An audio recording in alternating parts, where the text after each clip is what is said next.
বাইজিদ বোস্তামির মা ওই বাইজিদের পিছনে কি পরিমাণ ত্যাগ লাগাইছে 2 মিনিটে দেখি বলার চেষ্টা করি।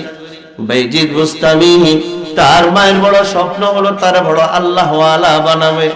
বাইজিদ বোস্তামির হাতে ধইরা মা মাদ্রাসাতে নিয়ে গেছে। ওস্তাদরে বলে দিছে আমার বাইজিদ হাফেজ আলেম হওয়া ছাড়া বাড়ি যাবে না। সুবহানাল্লাহ পড়বেন। হঠাৎ একদিন বাইজিদ আইসা ডাক দিয়া কম ওস্তাদ জি, মার জন্য মনটা বড় খারাপ হয়। মায়ের কথা যখন মনে হয় চোখের পানি ধরে রাখতে পারি না। সুবহানাল্লাহ। মায়ের কথা যখন মনে হয় চোখে পানি ধরে রাখতে পারি না। ওস্তাদ জি, আমাকে একটু ছুটি দিবেন, মায়ের চেহারা দেখবো, কলিজা ঠান্ডা করব, আবার বাড়ি মাদ্রাসায় চলে আসব। ওস্তাদ চিন্তা করলো, আমি তো বাইজিদের মায়ের সঙ্গে ওয়াদাবদ্ধ, হাফেজ আলেম হওয়া ছাড়া, আল্লাহ ওয়ালা হওয়া ছাড়া বাড়ি যাবে না। বহু চিন্তা করে ওস্তাদ এইদিকে সন্তানের কান্না। এক পর্যায়ে বাইজিদরে ডাক দেয়া করে, বাইজিদ শোন, তুই যদি 20 পারা কোরআন মাজিদ মুখস্থ করিয়া যদি আমি ওস্তাদরে শোনাইতে পারো, যাও তোমারে ছুটি দিয়া দিব। ওস্তাদ একটা প্রন্থা বাইর করছে যেন ছুটি দেওয়া না লাগে। হঠাৎ কিছুদিন পরে বাইজিদ আইসা ডাক দেয়া কা, ওস্তাদ জি বাড়ি যাইতে দেন, মায়ের জন্য মনটা বড় খারাপ লাগে, মায়ের চেহারা দেখবো, মায়ের কথা মনে আসলে চোখের পানি ধরে রাখতে পারি না। বলে তোমার তো বলছি 20 পারা কোরআন মাজিদ মুখস্থ করবা, শুনাইবা, তারপরে ছুটি। বাইজিদ ডাক দেয়া কয়, ওস্তাদ জি আমি বাইজিদ আপনাকে দাঁড়ানো 20 পারা কোরআন মাজিদ শোনায় দিতে পারবো। ওস্তাদ ওয়াদাবদ্ধ, 20 পারা কোরআন মাজিদ মুখস্থ করলে ছুটি দিয়া দিবে। ওয়াদা অনুযায়ী বাইজিদরে ছুটি দিয়া দিছে। মাদ্রাসা থেকে বহুদূর বাইজিদের বাড়ি, হাঁটি হাঁটি পা পা করে করে বাইজিদ চলে গেল মায়ের দরওয়াজায়। ডাক দেয়া কয়, ও মা দরজা খোলো, আমি তোমার কলিজার টুকরা সন্তান বাইজিদ আসছি, তোমার সঙ্গে একটু সাক্ষাৎ করে চলে যাব। মা বাইজিদের আওয়াজটা শুনিয়ে বুঝতে পারছে আমার বাইজিদ আমার মহব্বতে বাড়ি চলে আসছে। আমি যদি এখন দরওয়াজা খুলে দেই তাহলে বাইজিদ এইভাবে চলে আসবে, বারবার বাড়ি আসবে। আমার বাইজিদ হাফেজ হবে না, আলেম হবে না, আল্লাহ ওয়ালা হবে না। সুতরাং আমি মায়ের কলিজার মধ্যে পাথর বাঁধতে হবে। মা বুঝার পরেও ডাক দেয়া করে, কে তুমি? বলে, মা আমি তোমার কলিজার টুকরা বাইজিদ, বহু কষ্ট করে আসছি তোমার একটু দেখার জন্য, দরজাটাকে খুলবা। বাইজিদের কান্নার আওয়াজে তারপরেও মা দরজা খুলে না। বলে, আমার বাইজিদ হাফেজ আলেম হওয়ার পর আমি মায়ের কলিজায় ফিরে আসবে, তুই তো আমার বাইজিদ না, অন্য কোথাও চলে যাও। এই দরজার এক পাশে সন্তান কাঁদে, অন্য পাশে মা কাঁদে। তারপরেও বাজানদের দরওয়াজা খুলে না। দেখেন সন্তানের পিছনে মায়ের কত ত্যাগ। শেষ পর্যন্ত বাইজিদের জন্য দরজা খুলে নাই, দরজা খুলে নাই। বাইজিদ আবার মাদ্রাসার দিকে চলে গেল। শেষ পর্যন্ত এই বাইজিদ বিশ্ব বিখ্যাত ওলি হয়ে গেছে। জোরে কন্যা সুবহানাল্লাহ। বিসমিল্লাহির রহমানির রহিম।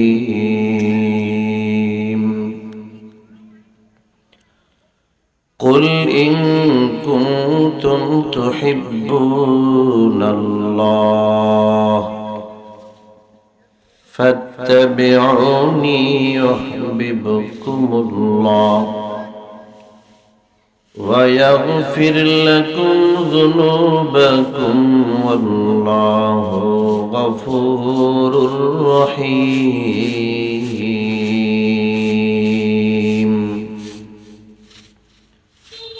وقال النبي صلى الله عليه وسلم من أحب سنتي فقد أحبني ومن أحبني كان معي في الجنة.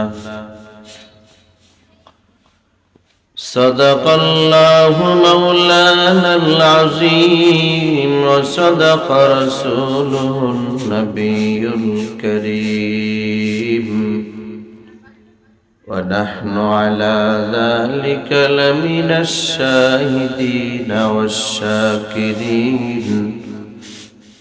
والحمد لله رب العالمين নবীজির মহব্বতের সকলেই দুরূদ ইব্রাহিম পাঠ করি اللهم صل على محمد وعلى آل محمد كما صليت على إبراهيم وعلى آل إبراهيم إنك حميد مجيد اللهم بارك على محمد وعلى آل محمد كما باركت على إبراهيم وعلى آل إبراهيم إنك حميد مجيد حمد بحق مر خدائے پاک رو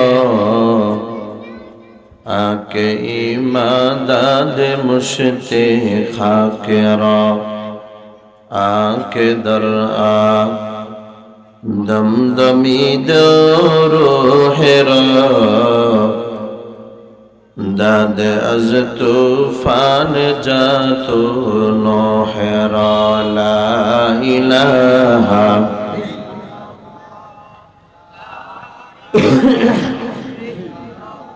জবান খোলেন একটু জবান খোলেন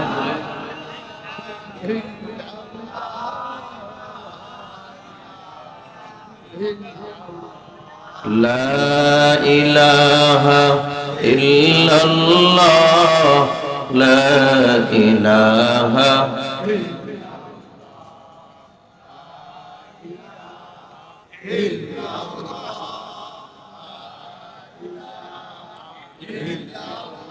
জিকির করতে খারাপ লাগে দিল থেকে লা ইলাহা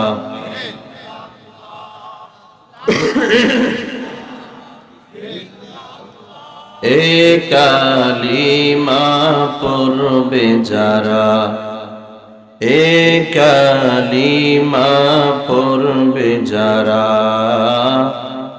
কাজে লাগবে মরণ বেলা এ কালিমার রোশনীতে এ কালিমার রোশনীতে কবর হবে উজালা লা ইলাহা জোরে লা ইলাহা লা ইলাহা ইল্লাল্লাহ লা ইলাহা لا إله إلا الله لا إله لا إله إلا الله محمد رسول الله गर सुन्नत नबी की करे पैरवी उम्मत गर सुन्नत नबी की करे पैरवी उम्मत तो पास निकल जाएगा फिर उसका सफीना तो पास निकल जाएगा फिर उसका सफीना मैं दूर हो मजबूर हो ऐ सैयद आलम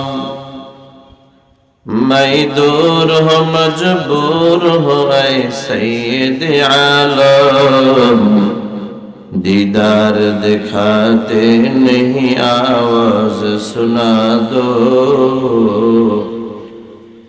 दीदार दिखाते नहीं आवाज सुना दो। আলহামদুলিল্লাহ, মারকাজুত তাকওয়া মহিলা মাদ্রাসার উদ্যোগে আয়োজিত বার্ষিক মাহফিল আজ 9 ডিসেম্বর 2025 মঙ্গলবার। অধ্যকার মাহফিলের সর্বজন শ্রদ্ধেয় আলেমে দ্বীন সভাপতি হযরত মাওলানা মাসুম বিল্লাহ দামাত বারাকাতুহুমুল আলিয়া। আজকের মাহফিলের প্রধান মেহমান কালিকাপুর ইমদাদুল উলুম মাদ্রাসার সুনামধন্য মুহতামিম হযরত মাওলানা সালাউদ্দিন দামাত বারাকাতুহুম। আরো বয়ান করবেন হযরত মাওলানা আশিক ইলাহি দামাত বারাকাতুহুম। আরো বয়ান করবেন হযরত মাওলানা আবু সুফিয়ান আল মাদানী দামাত বারাকাতুহুম সহ দিগার উলামায়ে কেরাম। আমার সামনে উপবিষ্ট দ্বীন প্রিয়, ইসলাম প্রিয়, আল্লাহ পাকের আশিকিন, জাকিরিন, শাকিরিন, মুহিব্বিন, মুরব্বিন আযম, কলিজার টুকরা আমার সমবয়সী যুবক বন্ধুগণ, স্নেহের ছোট ভাই, পর্দার আড়ালে আমার সম্মানিতা আবেদা সালেহা শাকিরা মা ও ভগ্নীরা, মহান সৃষ্টির স্রষ্টা দয়াময় রব্বুল আলামিনের দরবারে লাখো কোটি শুকর ও সুজুদ, যে মহান রব্বে কায়নাত আমাদেরকে ফিতনায়ে ফাসাদের জামানায়, দিন ইমানের দুর্দিনের দুর্ভিক্ষের জামানায়, কুফরি আর বেঈমানের সয়লাবের জামানায়, যে জামানায় একটা জ্বলন্ত কয়লাকে হাতে রাখা সম্ভব কিন্তু ইমানদারের ইমানকে টিকায় রাখা অসম্ভব। কতক্ষণ ঠিক না বেটি? মুসলমানের ইমানের এই ক্লান্তি লগ্নে মহান রব্বুল জালাল আমাদেরকে দ্বীনের নিসবতে, কোরআনের নিসবতে, দাওয়াতে তাবলীগের নিসবতে, এই কোরআনের এই বাগানের নিসবতে একত্রিত হয়ে 10 মায়ের 10 সন্তানকে জড়ি মিলে বসার তৌফিক আল্লাহ রাব্বুল আলামিন আমাদেরকে দান করেছেন। এই জন্য আমরা সকলে খুশি না নারাজ? যত বেশি খুশি হয়েছি তার চেয়ে জোরে আল্লাহর দেওয়া শক্তি দিয়া জোরে আওয়াজে আল্লাহর নিয়ামতের শুকর আদায় করি আলহামদুলিল্লাহ। বাজান একটু বুঝে থাকলে বলবেন, শুকরিয়া আদায় করলে কে খুশি হয়? আল্লাহর নাম কি আরেকটু জোরে বলা যায়? বলেন, শুকরিয়া আদায় করলে কে খুশি হয়? আল্লাহ বলেন, লাইন শাকারতুম লাযীদান্নাকুম। বান্দা নিয়ামত পাওয়ার পর যখন নিয়ামতের শুকরিয়া আদায় করে, আমি আল্লাহ বান্দার নিয়ামতগুলোকে কোটি গুণে বাড়াইয়া দেই। ওয়ালাইন কাফারতুম, আর যদি অকৃতজ্ঞ হয়, নাফরমানি করে, ইন্না আযাবী লাশাদীদ। আল্লাহ বলেন, আমি আল্লাহর আযাব বড় মারাত্মক, বড় ধ্বংসাত্মক। আল্লাহ ধমকের সুরেই বলছেন।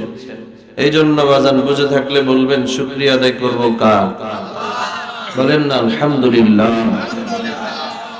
মুহতারাম হাজিরিন, সময় একেবারেই অল্প। আমি ভূমিকায় সময় নষ্ট না করে আমার মূল আয়াতে কারিমা ও হাদিসের আলোকে নির্দিষ্ট আলোচনার মওজুকে সামনে রেখে সংক্ষিপ্ত সময় কিছু কথা বলবো। আল্লাহ যেন আমাকে আমলের নিয়তে বলার, আপনাদেরকেও আমলের নিয়তে শ্রবণ করার তৌফিক দান করেন। কোরআনে কারীম থেকে ছোট্ট একটা আয়াতে কারিমা তেলাওয়াত করেছি এবং ছোট্ট একটা হাদিস আপনাদের সামনে পাঠ করেছি। আল্লাহ তাআলা বলেন, কুল, হে নবী আপনি বলে দেন, ইন কুনতুম তুহিব্বুনাল্লাহ, আপনার উম্মতেরা যারা আমি আল্লাহকে ভালোবাসতে চাই। বাজান বলবেন তো, আমরা আল্লাহকে ভালোবাসতে চাই সকলে? ইনশাআল্লাহ। মানে সামনে বাসবো, এখন বাসতাম না। মানে আলহামদুলিল্লাহ, আমরা আল্লাহকে ভালো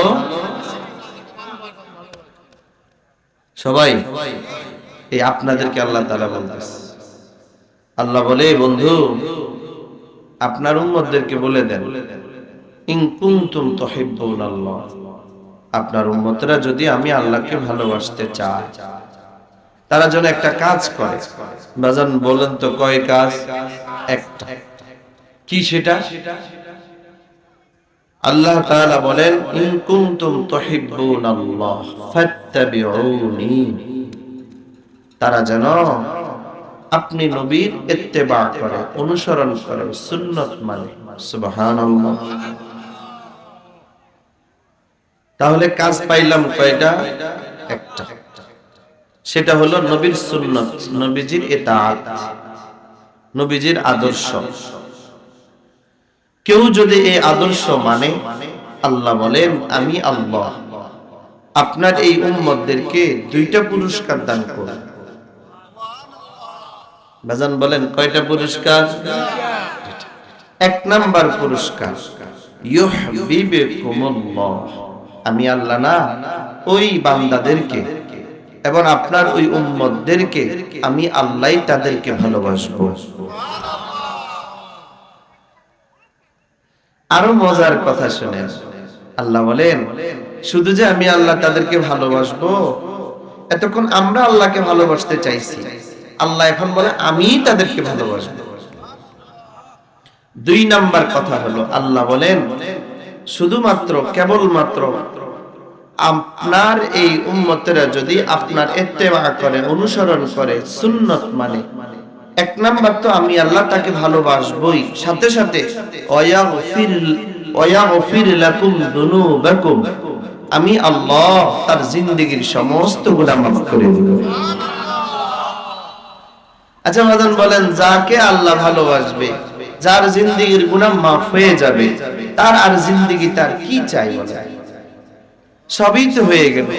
মনে রাখবেন রব যার সব তার। সুবহানাল্লাহ পড়বেন না?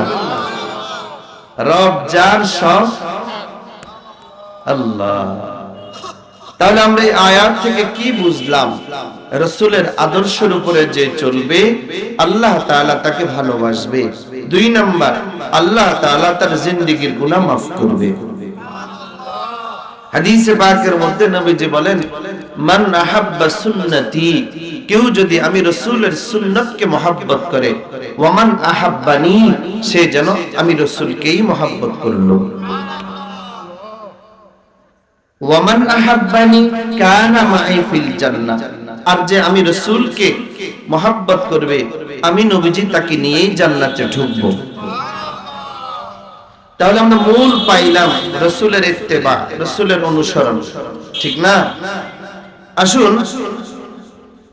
এই জমিনের মধ্যে একটা সময় 5 সম্প্রদায় জমিনে ছিল,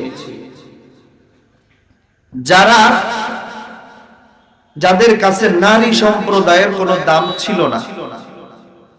এক নাম্বার হিন্দু ধর্ম, দুই নাম্বার বৌদ্ধ ধর্ম, তিন নাম্বার খ্রিস্ট ধর্ম, 4 নাম্বার ইহুদি ধর্ম, 5 নাম্বার মুশরিকানে আরব, আরবের মুশরিকদের ধর্ম।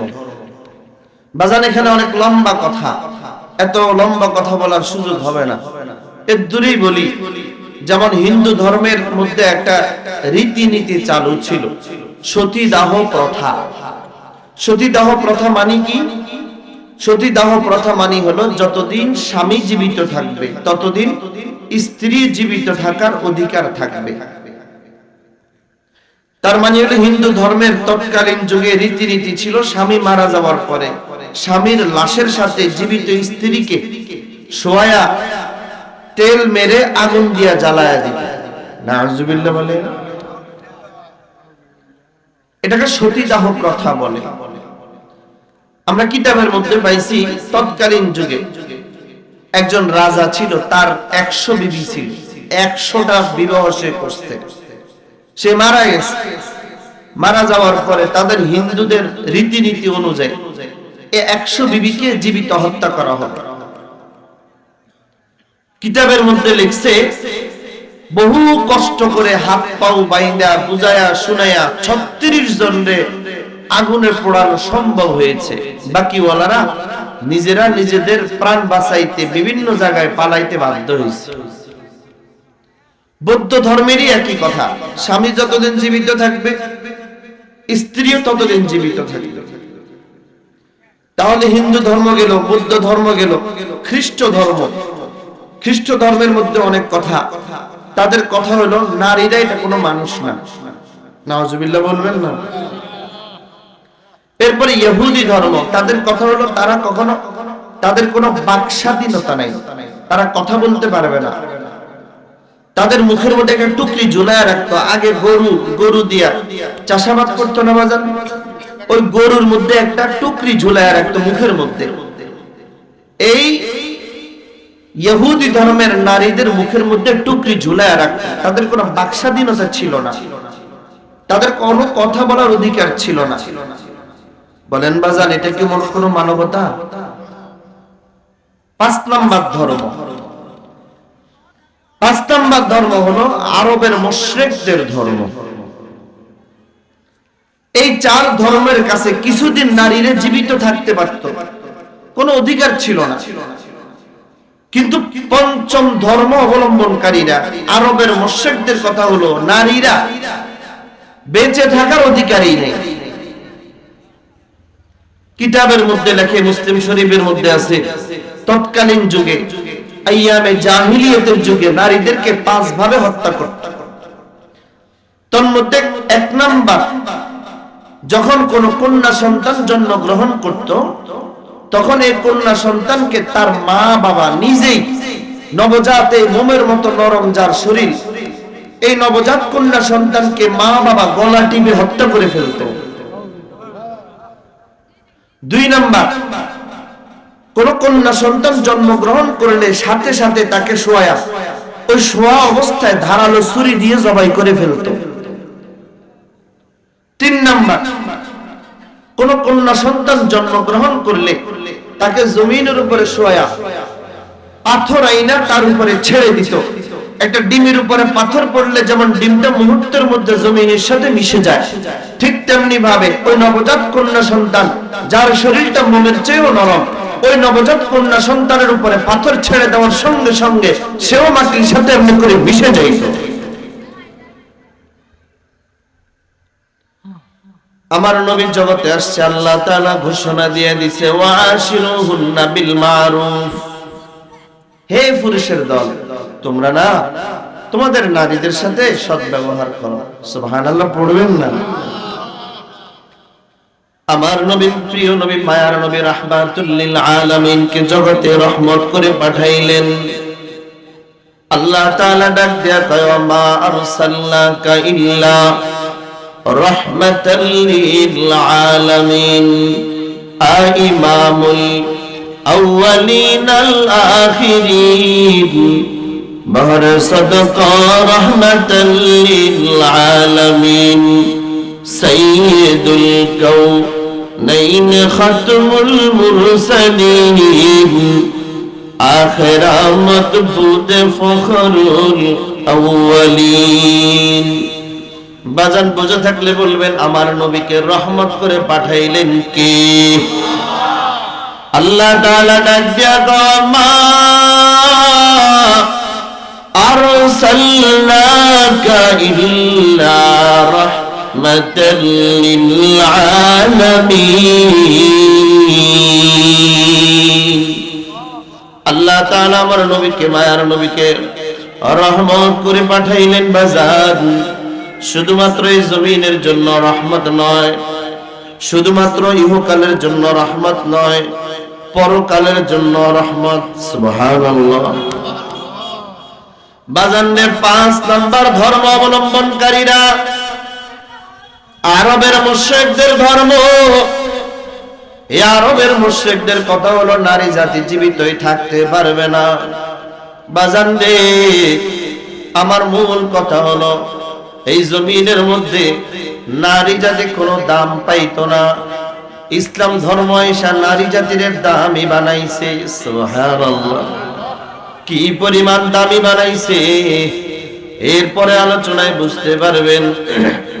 আমার মাঝে মাঝে একটা কথা, আমি কখনো মহিলা মাহফিলে আলোচনা করলে কথাটা বলি, একজন পুরুষ দিন শিখা, প্রত্যেকের জন্য তো দিন শিখা ফরজ, ফরজের পরও আমি একটু বলি, একজন পুরুষ দিন শিখা যত না জরুরি, একজন নারী দিন শিখা এর চেয়েও বেশি জরুরি। ঠিক কিনা বলেন না?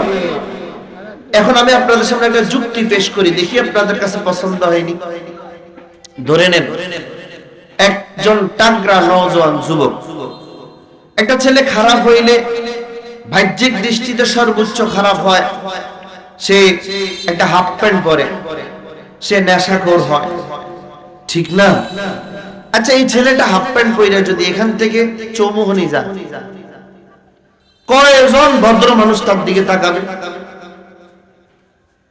কিন্তু কোন একজন নারী, কোন একটা বোন যদি বেপরদায় হয়ে যায়, নাফরমান হয়ে যায়, সে আকসার জামা কাপড় পরে তার সৌন্দর্যতা লাবণ্যতা দেখায় যদি এই সুবহান মার্কেট থেকে যদি চৌমুহনীতে যায়, কি পরিমাণ পুরুষ তার দিকে তাকায় গুনাহ করবে বলেন?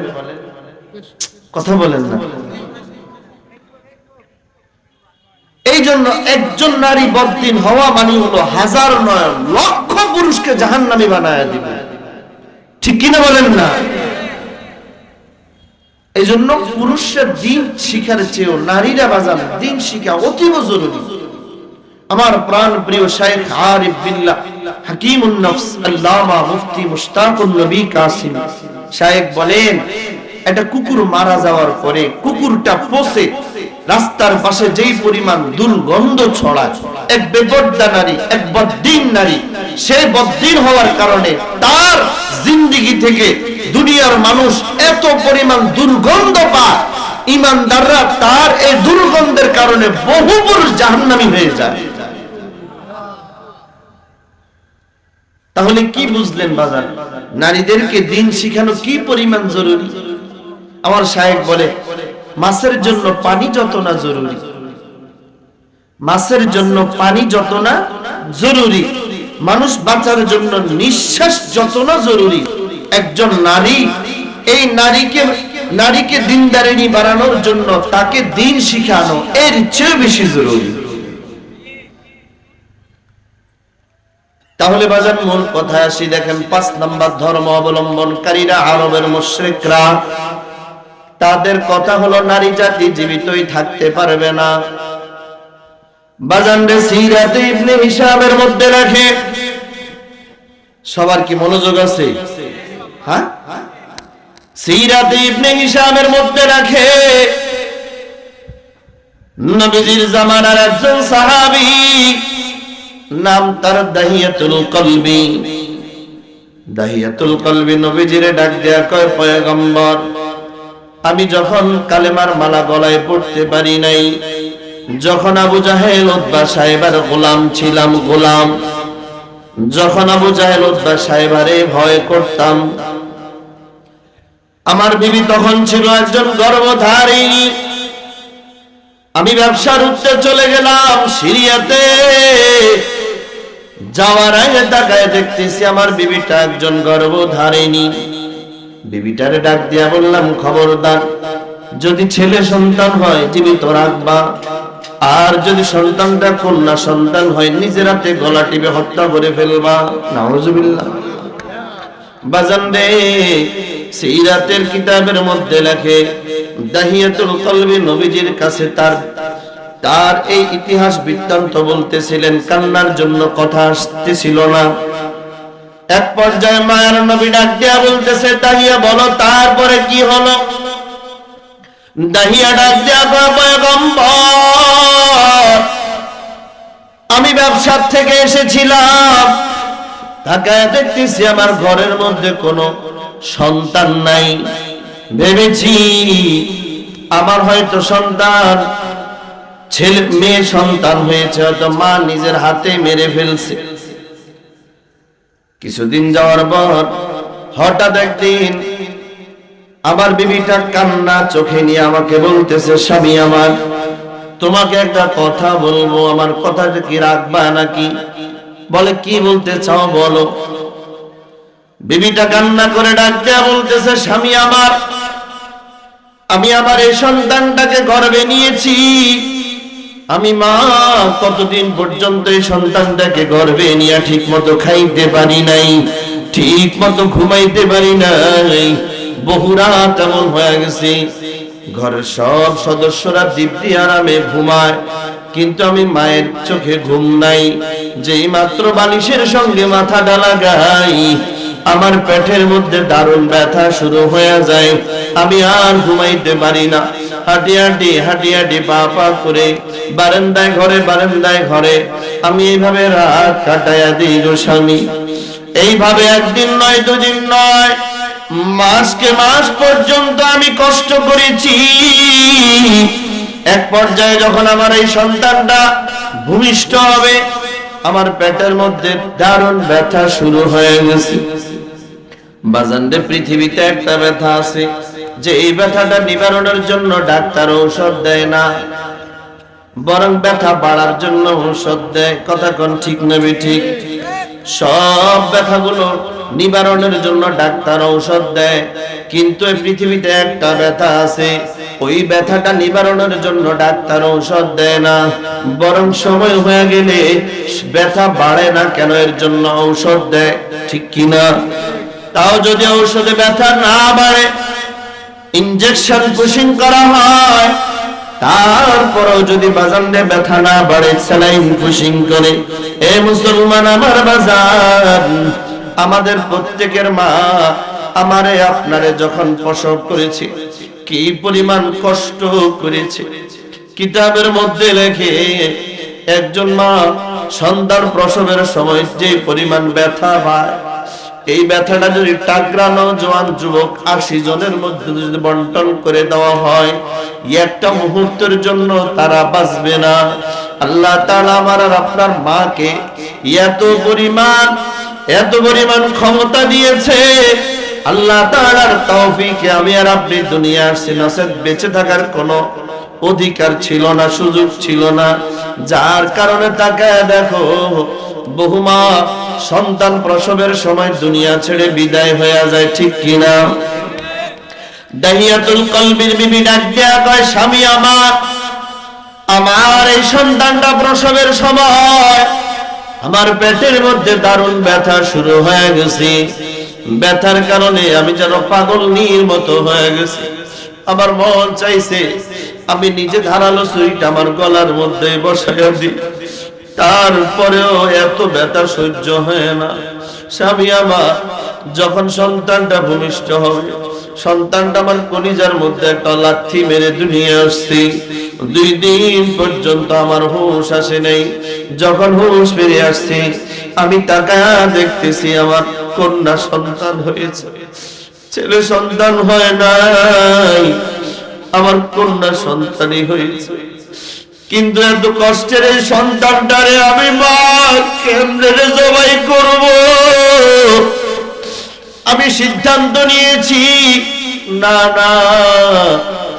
আমি এই কষ্টের সন্তানটারে জবাই করতে পারতাম না। এই কন্যাটারে আমার বাড়িতে রাখতাম না, বাবার বাড়ি পাঠায় দিব। মেয়েটাকে বাবার বাড়িতে পাঠায় দিছে। লুকায়া লুকায়া এই মেয়েটাকে লালন পালন করে। আবু জাহেলের ঘোষণা হলো, কোন ঘরে যদি কন্যা সন্তান পাওয়া যায়, তার মা বাবা এবং সন্তান সহ 3 জনকে হত্যা করা হবে, মেরে ফেলা হবে। আবু জাহেলের ভয়ের কারণে সন্তানটারে ভালোভাবে লালন পালন করতে পারে না। এই মুসলমান আমার বাজার, যখন দাহিয়াতুল কলবি ডাক দেয়া গো পয়গম্বর, আমার বিবিটা আমাকে কান্না মাখানিয়া কান্নার আওয়াজে এই ঘটনাটা বললো এবং বলতেছে মেয়েটা কি নাকি এখনো জীবিত আছে। আমার দিলের মধ্যে কোনোভাবে মেয়েটার জন্য মায়া লাগলো না। বাজানরে সিরাতের কিতাব খুলে দেখেন, দাহিয়াতুল কলবি নবীজির ডাক দেয়া কয় পয়গম্বর, আমি আমার বিবিটাকে সান্ত্বনার বাণী শোনায় দিলাম, ঠিক আছে বিবি, তুমি তোমার সন্তানটারে নিয়ে আসো। নিয়ে আসা হলো। হঠাৎ একদিন আমার মনের মধ্যে তো আবু জাহেলের ভয়, উতবা সাহেবের ভয়, আমার মনের মধ্যে তো মেয়েটার জন্য মোটেও মায়া লাগে না। বিবিটাকে একদিন বললাম, বিবি রে, আমার মেয়েটাকে নিয়ে আসো, মেয়েটাকে নিয়ে আমি বেড়াইতে যাব। বাজান রে, কিতাবের মধ্যে লেখে মেয়েটার নাম হলো জামিলা। জামিলার নামও বাজান সুন্দরী। আসলে মেয়েটা বড় সুন্দর, সুবহানাল্লাহ। আসলে বাজান রে, মেয়েটা বড় সুন্দরী। কিতাবের মধ্যে লেখে তার নাম হলো জামিলা। জামিলা নামের অর্থ হলো সুন্দরী। আসলে মেয়েটা বড় সুন্দরী, সুবহানাল্লাহ।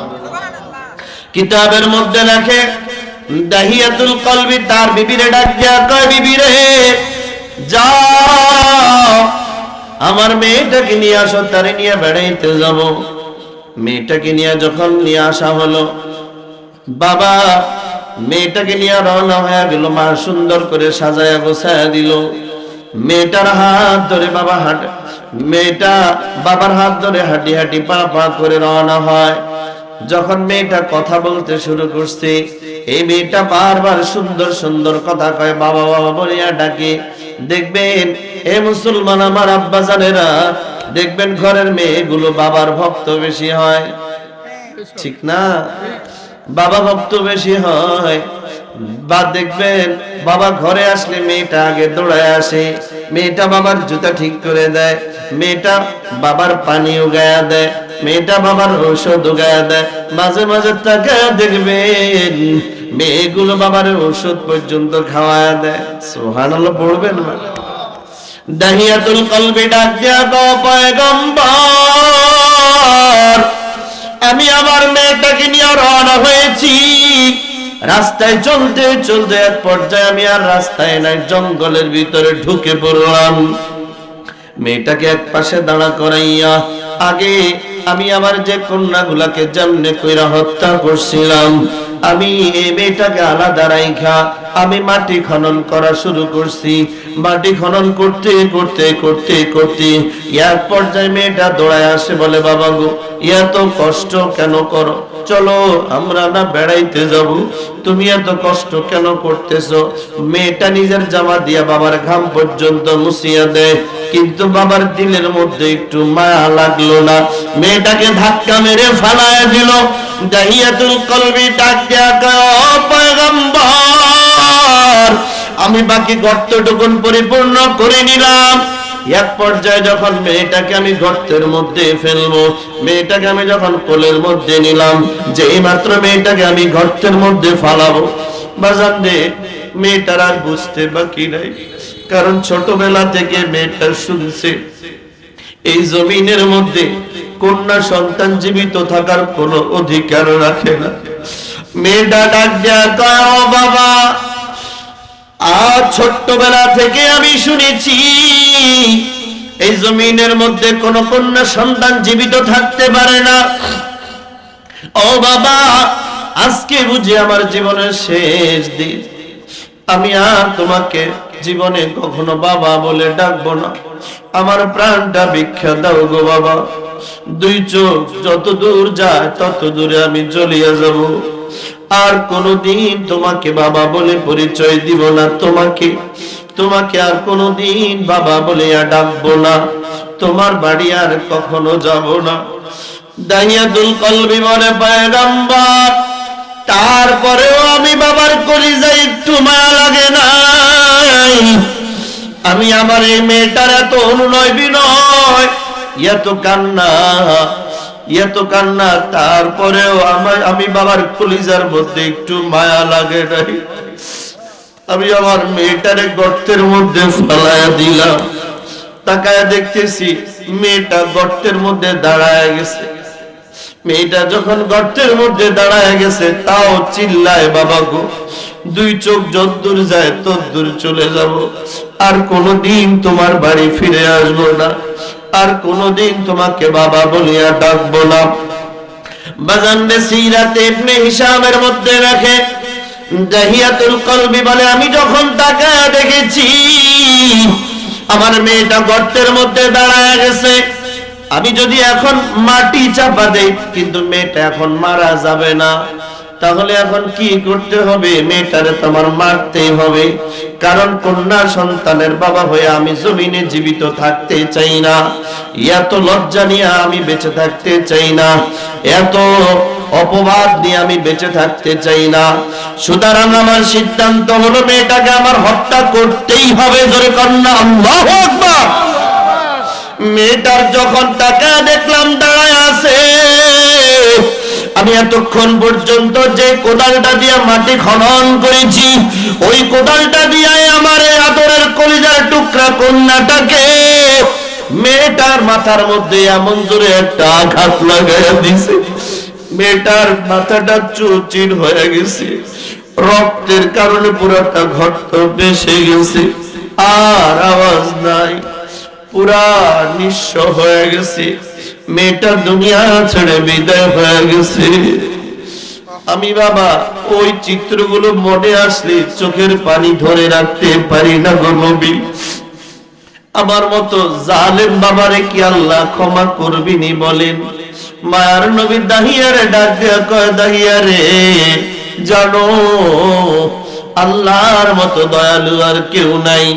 আল্লাহ বলেন, ইয়া ইবাদিয়াল্লাযীনা আসরাফু আলা আনফুসিহিম লা তাকনাতু মির রাহমাতিল্লাহ ইন্নাল্লাহা ইয়াগফিরুদ যুনুবা জামিআ ইন্নাহু হুয়াল গফুরুর রহিম।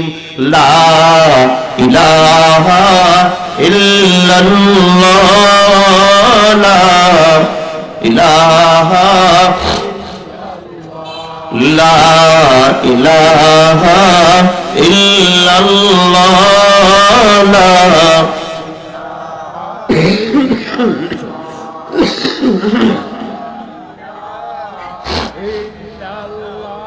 লা ইলাহা ইল্লাল্লাহ লা ইলাহা ইল্লাল্লাহ লা ইলাহা ইল্লাল্লাহ লা।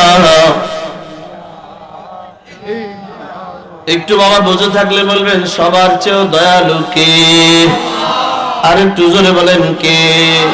আল্লাহ আল্লাহ মিকুনাদ শামস কমার আল্লাহ আল্লাহ মিকুনাদ শাজর হাজার আল্লাহ আল্লাহ তু মেরা মাবুদ হ্যায় अल्लाह अल्लाह तू मेरा माशूक है।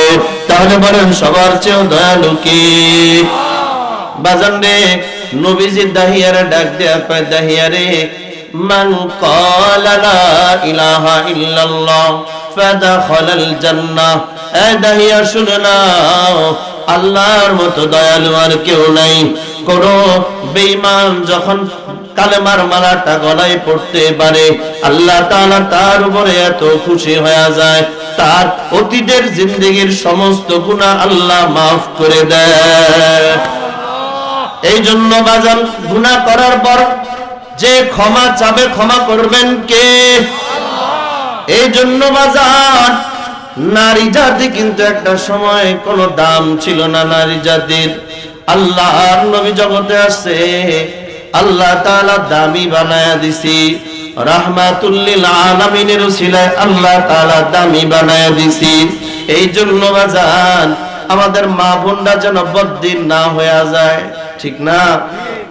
মনে রাখবেন বাজান, ফ্যাক্টরি যত দামি হয় উৎপাদন তত দামি হয়, ঠিক না? ফ্যাক্টরি যত নিখুঁত হয় উৎপাদন তত নিখুঁত হবে। এই জন্য আমাদের মা বোনেরা হচ্ছে আদম তৈরির ফ্যাক্টরি।